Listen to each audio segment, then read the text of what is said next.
কত জোরে মাংস নাড়ছো গো, তো গায়ের জোর দিয়ে নাড়ছো মনে হচ্ছে। কোথায় গায়ে জোর দিয়ে নাচি, তোরও পেছন লাগার অভ্যেস আছে বাবা। তাই তো দেখছি, এবার গায়ের জোর দিয়ে মনে হচ্ছে কড়ার মধ্যে যত গায়ের জোর আছে সব দিয়ে দিয়েছো নাড়াতে। না না, একটু তলাটা যাতে আটকে না যায়, তলায় আটকে গেলে না একটা গন্ধ হয় না। তা মাংস রংটা কেমন হয়েছে দেখি। দেখো তো বন্ধুরা মাংসের রংটা কিরকম, ও হো হো হো, ওফ, কিরকম হয়েছে রং। এখনই তো গন্ধ বেরোচ্ছে মা। উফ, এখনো তেল ছাড়েনি, আরো হবে জানিস, একটু হবে তবে তেল ছাড়বে। কষা হলে মা একটু দিও, এক পিস দিও, বুঝলে। তবু। দারুণ রংটা হয়েছে। হ্যাঁ, আর তোমাকেও তো ভালোই লাগছে সাইজে আজকে।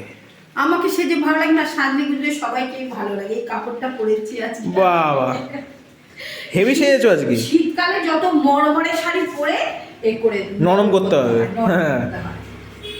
বুঝলি?